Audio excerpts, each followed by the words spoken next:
Bienvenidos a todos al sitio arqueológico de la Cisterna. Creo que hay mucha gente que no conoce el sitio aún, así que mejor todavía. Así conocen este sitio arqueológico que ya funciona hace casi 3 años. Depende de la Dirección General de Patrimonio, Museos y Casco Histórico, porque esta dirección del gobierno de la ciudad es órgano de aplicación de una ley nacional, que es la Ley Nacional 25743, de protección del patrimonio arqueológico y paleontológico en el ámbito de la Ciudad de Buenos Aires. Es así que llegamos a este solar cuando se estaban haciendo las excavaciones para este edificio y se dio con una cisterna que corresponde a la etapa que vivió Juan Manuel de Rosas en este solar, que fue el caserón que vivió desde 1813 a 1838, cuando se casa con Encarnación. En 1838 fallece y él ya empieza a vivir en el caserón de Palermo. Muy sintéticamente, así dimos con este lugar.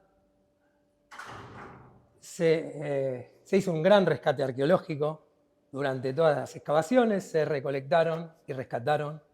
más de 15.000 restos arqueológicos, 10.000 de ellos orgánicos, y se visibiliza una parte de todo lo que se rescató en 3 vitrinas, que son las más que corresponden a periodos cronológicos y van del siglo XVIII, XIX y XX.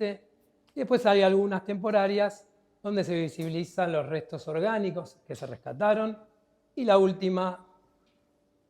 donde mostramos los restos paleontológicos que no aparecieron en esta excavación, pero que hablan de la otra disciplina que trata la ley, que es la paleontología de la Ciudad de Buenos Aires, en este caso los megamamíferos y los restos encontrados en los antiguos mares de la región pampeana. Esto es muy sintéticamente para hablar del sitio arqueológico de la Cisterna, que lo pueden visitar de martes a sábados actualmente. Lo van a ver a Bruno, que es nuestro guía. Pero hoy lo interesante es la charla que todos los meses nos brinda el Instituto de Investigaciones Históricas Juan Manuel de Rosas. En este caso, bueno, siempre acompañados por Pablo Vázquez, y en este caso el doctor Geli Cantilo, que nos va a hablar de la historia de Juan Manuel de Rosas. Entonces entiendo que tipo 2 de la mañana nos estamos yendo, ¿no? Tenés un poquito para decir de eso. Muchísimas gracias desde siempre que vienen acá, agradecidos desde la Dirección General, así que adelante, Alberto. Bueno, muchísimas gracias. Nosotros somos los que le agradecemos, Horacio Padula, realmente es un placer estar aquí en este Museo La Cisterna tan lindo, tan bien organizado. Realmente para nosotros todos los meses estar aquí es un gran honor. Y además hoy contamos entre los presentes a un veterano de la Guerra de Malvinas, el comodoro Padilla, Néstor. A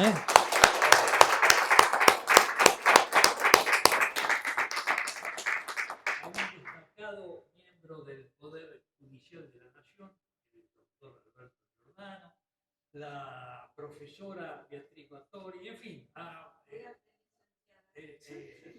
acá al profesor Miguel Ángel Lentino, a tantos amigos que bueno, vamos a recordar la historia de Juan Manuel de Rosas. La familia Ortiz de Rosas en realidad era Ortiz y venía de un poblado que se llamaba Rosas, de ahí viene el nombre, Ortiz de Rosas,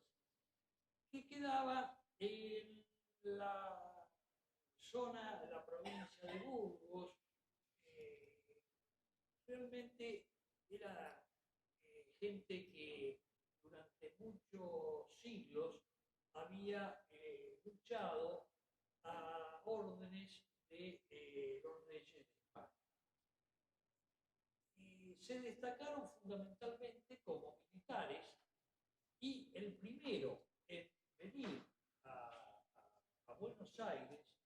fue el mariscal. Acá viene otra gran personalidad, el prefecto mayor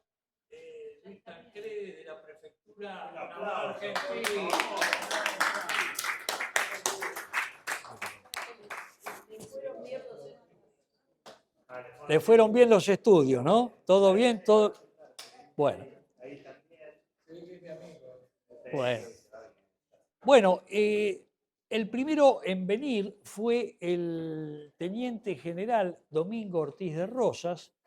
que se había destacado al servicio del Reino de España en las luchas en Europa y como premio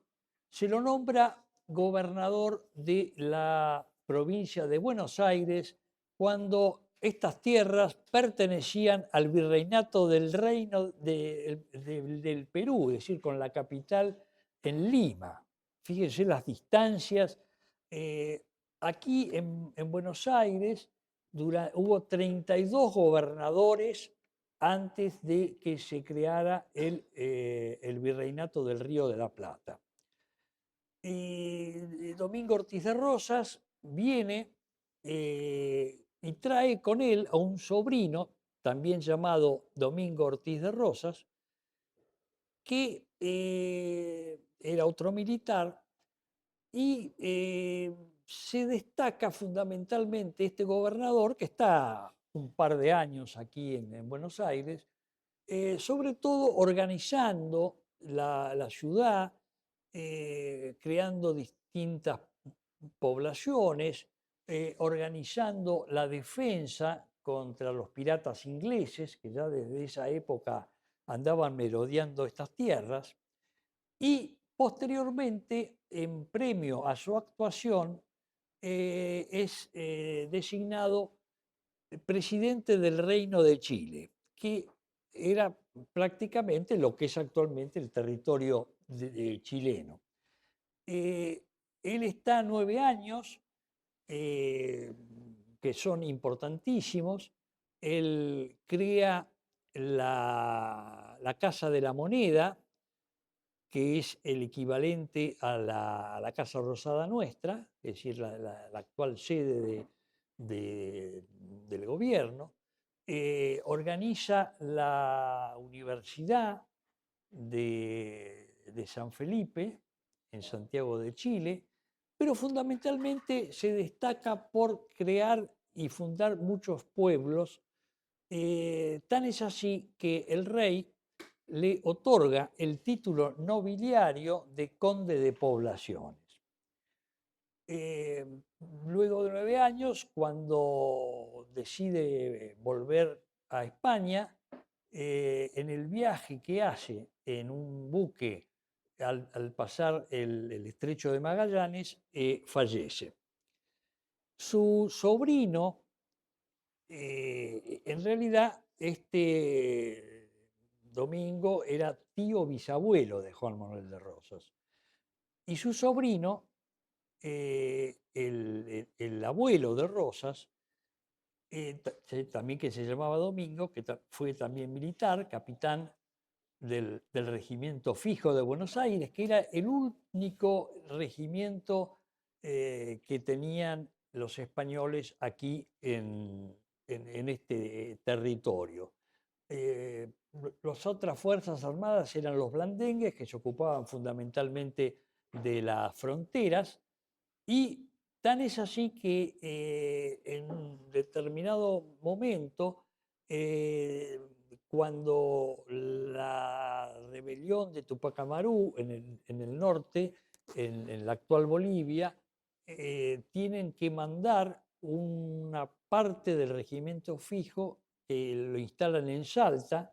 y allí es donde entra como cadete Martín Miguel de Güemes. Posteriormente es trasladado nuevamente a Buenos Aires y es cuando Güemes está aquí y participa fundamentalmente en las invasiones inglesas. Juan Manuel de Rosas, entonces, hijo de León Ortiz de Rosas, destacado militar, que llegó a ser capitán del regimiento fijo de Buenos Aires, lo mismo que su padre. Él estuvo prisionero de los indios durante 8 meses y hizo muy buena relación con los indígenas, tan es así que eso sirvió para que luego, cuando volviera Juan Manuel de Rosas a tomar contacto con ellos, fuera aceptado y realmente los indios siempre consideraron de que en la época colonial León Ortiz de Rosas había sido el gran contacto entre esas dos civilizaciones. La madre era Agustina López de Osornio, hija de don Clemente López de Osornio, un famoso estanciero, un hombre que, dedicado a las faenas agrícolas-ganaderas, fundador del Rincón de López en la desembocadura del río Salado, porque prácticamente el río Salado era en ese momento la frontera. Después del Salado ya venían las tierras de los indios, ¿no? Fíjense qué notable, ¿no? En esa época. Su padre, su abuelo, Clemente López de Osornio, había sido sargento mayor de milicias, alcalde de hermandad, un hombre que tenía muy importantes campos y que muere a los 74 años junto con su hijo mayor, Andrés, de veintitantos, luchando contra un malón donde ellos dos decidieron enfrentar a los indios que evidentemente los asesinan. Entonces, la madre de Rosas, Agustina López de Osornio, tiene que ocuparse ella personalmente de la administración de los campos familiares y es allí como ya Rosas desde muy chico empieza a tomar ese amor por el campo que fue lo que lo caracterizó. Él nace el 30 de marzo de 1793 en la vieja casona familiar materna de Clemente López Osornio, que había muerto 10 años antes, en la calle Santa Lucía, que después se cambió el nombre por calle Cuyo y que actualmente es la calle Sarmiento, donde la casa estaba en lo que actualmente es el edificio donde funciona el Cedronar. Y ahí el Instituto Rosas ha colocado una placa reconociendo el lugar donde nació Rosas. Rosas estudia inicialmente con un maestro particular y cuando las invasiones inglesas en 1806, Rosas, que era muy joven, decide participar y lidera a un grupo de jóvenes de su edad que se ponen a órdenes del virrey Liniers y trabaja con la artillería. Evidentemente en una gran, mostrando su valentía y su ingenio, motivo de las cartas que luego Liniers le manda a sus padres de reconocimiento. En la segunda invasión, en 1807, también participa Rosas, pero ya como soldado en el cuerpo de Migueletes, pese a que era también sumamente joven, ¿no es cierto? Bueno, evidentemente esto demuestra ese amor por esta patria, ¿no es cierto? Y esta lucha contra los invasores británicos. Él estudia con Francisco Argerich, que tenía a su cargo un grupo de estudiantes, es una especie de educación primaria, pero posteriormente decide dedicarse a las actividades del campo. y trabaja en el rincón de López, administra los campos familiares. La madre pensaba que era más importante que se dedicara al comercio,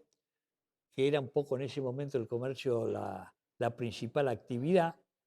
de la gente que estaba fundamentalmente en la ciudad, y lo manda a trabajar con un comerciante, pero Rosas evidentemente se revela y el comerciante viene y le dice, mire, acá se lo traigo a su hijo porque no me lleva el apunte, así que no lo puedo tener acá porque es contraproducente. La madre le dice que le pida perdón y que vaya al comercio. Rosas dice que no. Entonces la madre decide mandarlo al cuarto y a pan y agua hasta que pida perdón. Le deja pan y agua y al día siguiente ve que está todo igual. Abre la puerta y Rosa se había escapado por una ventana y se había ido prácticamente con lo opuesto, deja todo y una carta donde dice, yo no quiero nada, yo voy a empezar mi vida distinto, voy a hacer lo que yo quiera, y firma Juan Manuel de Rosas. Es decir, hasta su famoso apellido de Ortiz de Rosas, él lo deja y lo convierte en Juan Manuel de Rosas. Se dedica entonces a las tareas del campo, organiza una sociedad con Luis Guerrero, con Terrero, organizan el saladero, que era una industria para poder mandar carne salada a todo el resto del mundo. Organiza una especie de sindicato, llamémosle así, de ganaderos, una unión de ganaderos, porque se da cuenta de que había que llevar todos los productos nuestros al exterior, al Brasil primero, posteriormente a Cuba y a Centroamérica, y se da cuenta también en la importancia de tener una propia marina mercante que organiza, un poco como había dicho Manuel Belgrano en su momento. Por eso la Escuela de Náutica de Manuel Belgrano fue tan importante por la decisión de tener nuestra propia flota. Porque si no, los únicos que tenían la posibilidad de llevar toda esa mercadería eran los británicos. Entonces los británicos compraban por 3 y revendían por 10, ¿no es cierto? Entonces Rosa se da cuenta que eso no era posible y decide entonces que había que lograr un precio justo y bueno, organiza esto. Posteriormente, los ingleses, ante esta situación, eh, presionan al director supremo, Juan Martín de Pueyrredón, para que elimine los saladeros. Y efectivamente, cuando se ordena esto, Rosas dice, bueno, entonces vamos a dedicarnos a comprar extensiones de campo, estancias, y con sus socios compra sobre todo la estancia Los Cerrillos en San Miguel del Monte, donde él se va a vivir, porque además Rosas fue uno de los hombres que en esa época, donde las tierras eran fundamentalmente de la gente de la ciudad o de comerciantes de la ciudad, pero que no las explotaban y las dejaban en manos de capataces o administradores, Rosa dice, no, yo voy a ir personalmente, me voy a instalar allí y voy a organizar todo esto. Cosa que hace y evidentemente logra de que se incorporen a sus estancias todo tipo de personalidades, desde gauchos, indios, negros, realmente organiza porque además paga muy bien a toda la gente que indudablemente quería ir a trabajar con él. Y aparte él organizaba perfectamente las tareas y escribe sus famosas instrucciones a los mayordomos de estancia, un libro muy interesante, que se han publicado algunas ediciones, la última con un extraordinario prólogo de Pablo Vázquez, eh,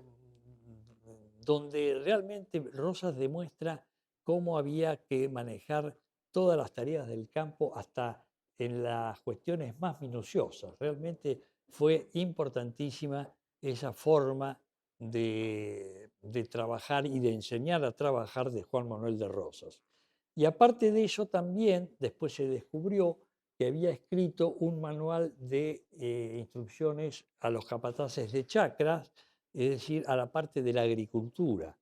porque Rosas no solo se ocupaba de la ganadería, sino también de la agricultura y sobre todo él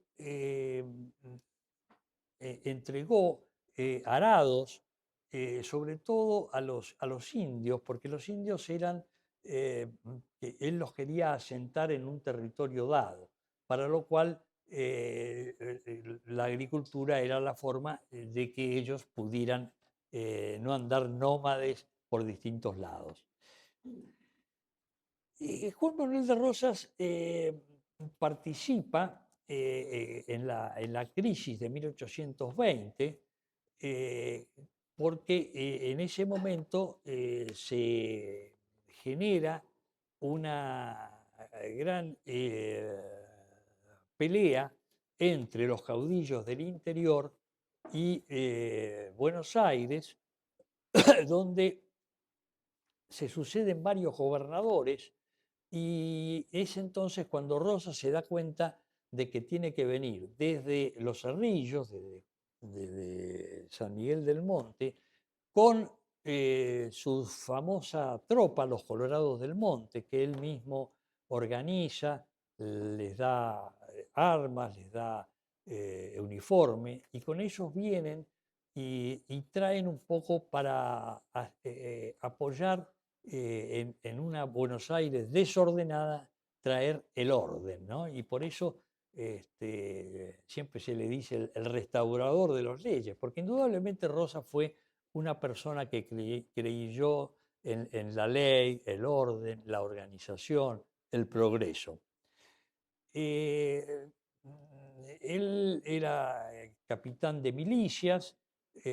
luego teniente coronel, viene y se lo nombra coronel de milicias. Realmente tiene una importante actividad. Él se había casado con Encarnación Ezcurra en 1813 y a partir de ese momento él viene a vivir aquí en la casa de la familia Ezcurra hasta 1838 en que se va a vivir al caserón en su famosa residencia de Palermo. O sea que aquí vivió durante muchos años en una época donde él incluso desde aquí, desde esta casa, dirigía como gobernador porque el fuerte estaba prácticamente derruido. Bueno, yo creo que es importante tener en cuenta este hombre que incluso toma una relación muy buena con los caudillos del interior en 1820, sobre todo con Estanislao López, con el cual él organiza un tratado de paz en la estancia de Venegas, donde el gobernador Martín Rodríguez, al que él finalmente impulsa, no sabía realmente cómo solucionar la situación. Entonces, estaban un poco eh, los dos ejércitos, el de Buenos Aires con Martín Rodríguez, así parado, y del otro lado estaba los de Estanislao López también, y es Rosas el que decide de alguna forma llegar a una solución, cosa que lo logra con el Tratado de Venegas, donde hay una parte secreta, porque Estanislao López le pide a Buenos Aires un resarcimiento de 20.000 cabezas de ganado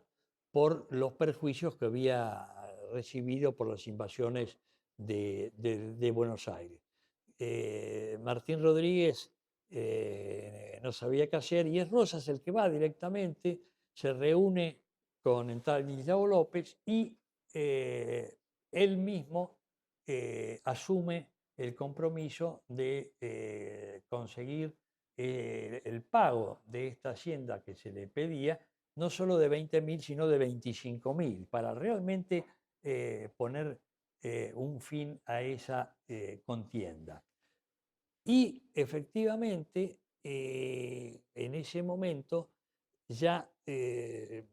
tiene una relación con los caudillos federales del interior. Posteriormente, en 1828, el 1 de diciembre, vuelve el ejército que venía de luchar contra el imperio esclavista del Brasil y su jefe, el general Lavalle, se instala en lo que es actualmente el convento de los franciscanos, ahí en la Recoleta, donde está el Centro Cultural Recoleta, en esa zona, y de allí organiza una revolución que avanzaría sobre el fuerte. Rosas le avisa a Dorrego de que existía este peligro y le sugiere que se vaya al interior, sobre todo a Santa Fe, donde estaba Estanislao López y ahí podía venir con una fuerza armada. En cambio, el Dorrego, que se consideraba el gobernador legítimo, dice, no, yo voy a resistir en caso de que exista la revolución y cuando aparece la revolución, las tropas que supuestamente responderían a Dorrego lo abandonan y entonces tiene que irse a la campaña, a las cercanías, y organiza un ejército de milicianos, de gauchos, pero que indudablemente es fácilmente derrotado por el general Lavalle en Navarro. Sus dos edecanes que supuestamente estaban para ayudarlo y protegerlo, lo entregan prisionero a Lavalle y Lavalle, que es en realidad un instrumento de la logia unitaria, recibe unas cartas donde le dicen de que había que directamente fusilarlo a Dorrego, cosa que Lavalle hace sin juicio previo, sin ni siquiera verlo, pese a que ambos habían sido soldados en la guerra de la independencia. Y evidentemente, a partir de ese momento, Lavalle se hace nombrar gobernador en una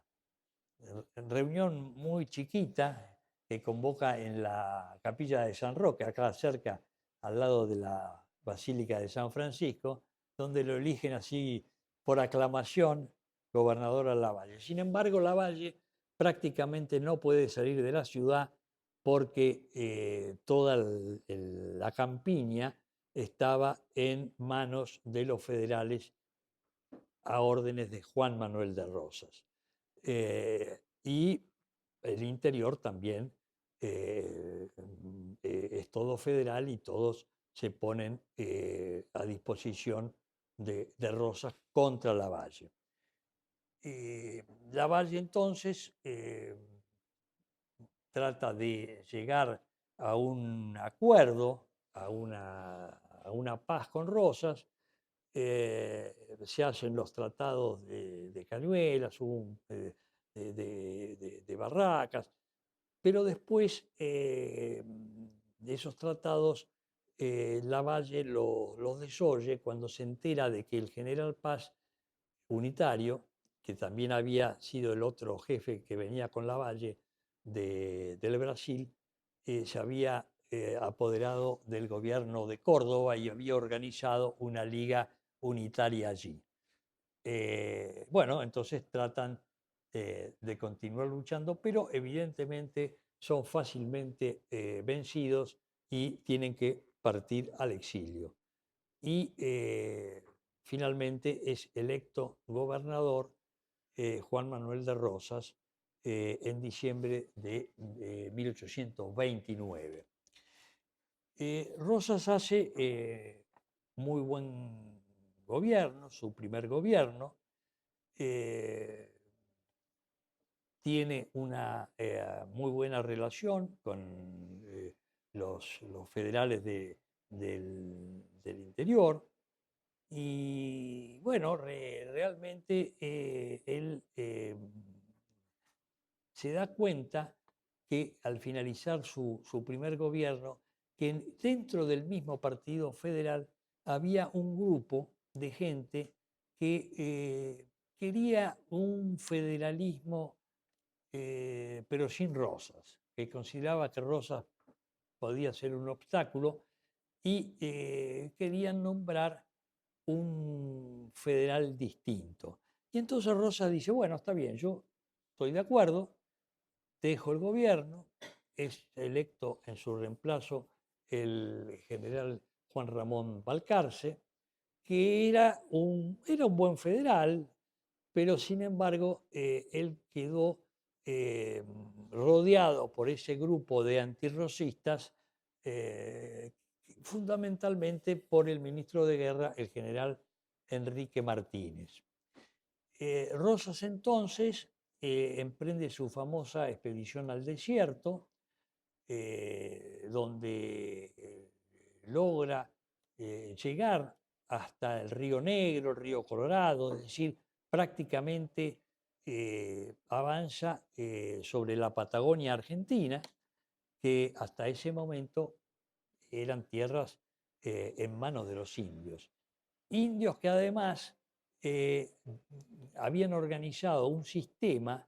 de venir desde el otro lado de la cordillera, atacar y hacer malones a las estancias cercanas a nosotros y llevaban gran cantidad de hacienda y de cautivas que luego vendían a los comerciantes chilenos e ingleses que estaban del otro lado de los Andes. Bueno, esta expedición de Rosas, él la organiza muy bien, piensa que había que hacerla por varios sectores, nombra a Facundo Quiroga como jefe de la expedición, pero luego el mismo gobierno federal que supuestamente lo iba a ayudar, a último momento le dice de que no le iba a poder dar ni soldados, ni municiones, ni armas, ni nada. Con lo cual, prácticamente Rosas queda sin ninguna posibilidad. Pero decide continuar y es apoyado por los estancieros víctimas de estos malones indígenas y con esos parte con 1000 soldados desde San Miguel del Monte el 23 de marzo de 1833. Y realmente hace una campaña extraordinaria, llega hasta Bahía Blanca, que era la Fortaleza Protectora Argentina, que él había mandado a fundar por el coronel Estomba, y de allí va hasta el Río Negro, el río el Colorado, avanza toda esa parte, derrota a los indios, llega a Choel Joel. Bueno, realmente fue extraordinario y en un año consigue un éxito total. Mientras tanto, aquí en Buenos Aires había quedado su mujer, Encarnación Escurra, con la cual tenía un sistema de chasques que prácticamente hacía que él supiera día a día lo que pasaba en Buenos Aires.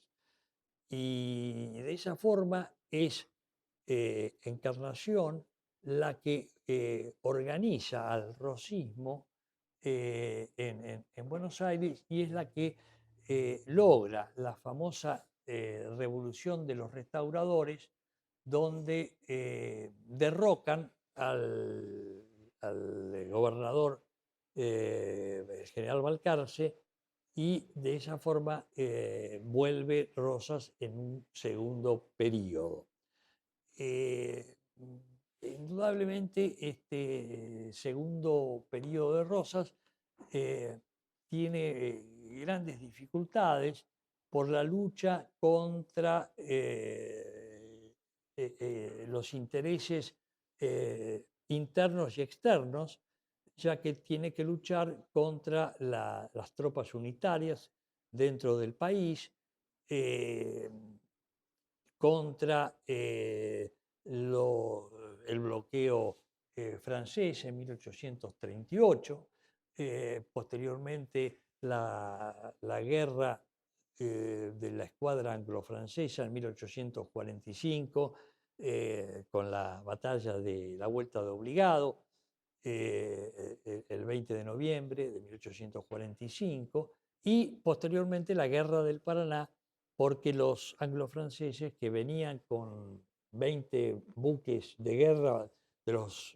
más modernos, buques a vapor, con las armas más potentes, y con 90 buques mercantes que pretendían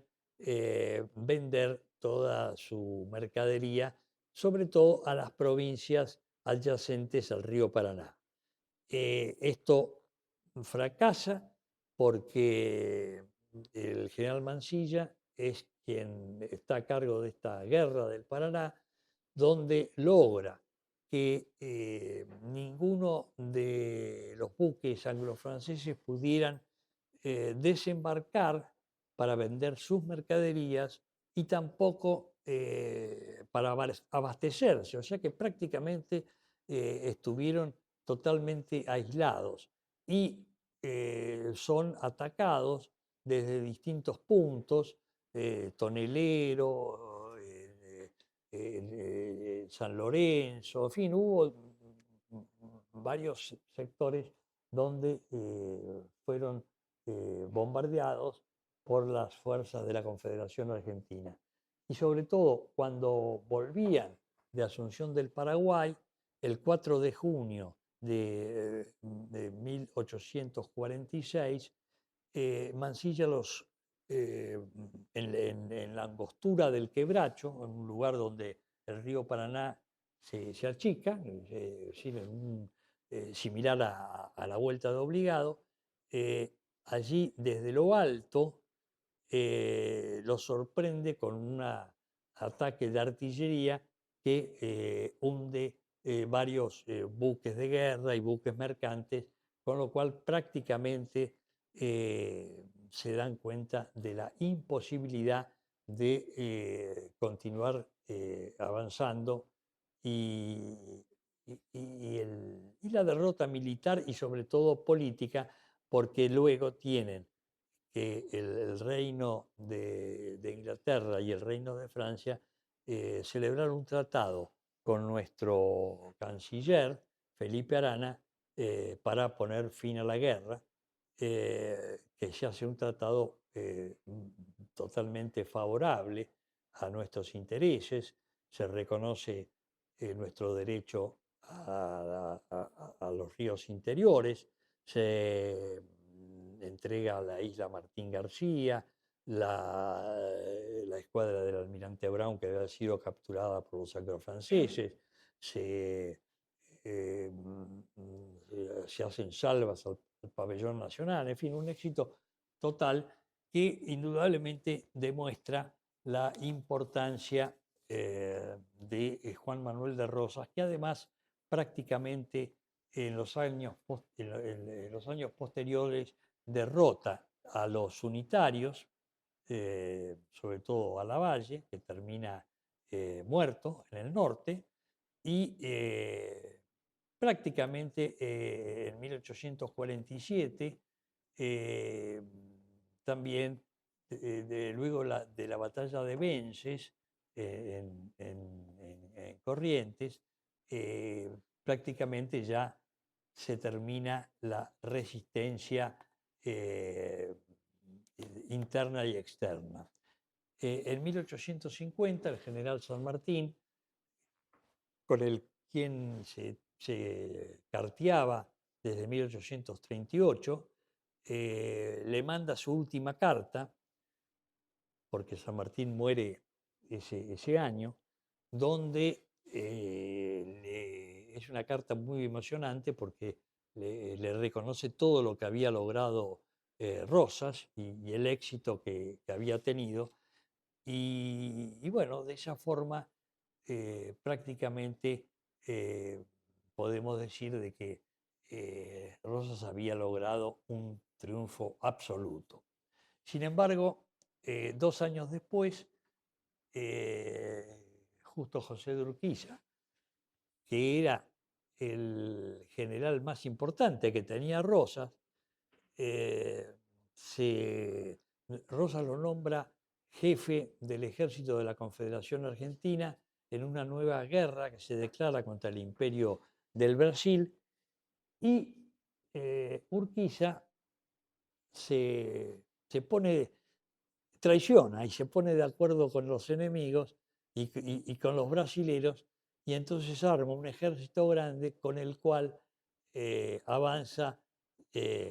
contra el ejército de Rosas y finalmente lo derrota en la batalla de Caseros. Luego de Caseros, Rosas vuelve a la ciudad. En el camino escribe su carta de renuncia como gobernador y parte al exilio, donde viviría 25 años, realmente en unas condiciones de pobreza, sin ningún recurso. Él, que había sido uno de los hombres más ricos de la Argentina y con una riqueza que se la había ganado por su trabajo y por su esfuerzo, porque si bien a Rosa se lo ha criticado y se lo ha calumniado, lo único que no le pudieron decir nunca era que fuera corrupto, ¿no? Y evidentemente Rosas termina eh, arrendando una granja con unas pocas vacas y trabajando él como un gaucho más. Y, y- a principios de marzo de 1877, él sale a trabajar, se enfría, eh, cae resfriado, el resfrío se transforma en una neumonía, es atendido por un médico inglés de las cercanías que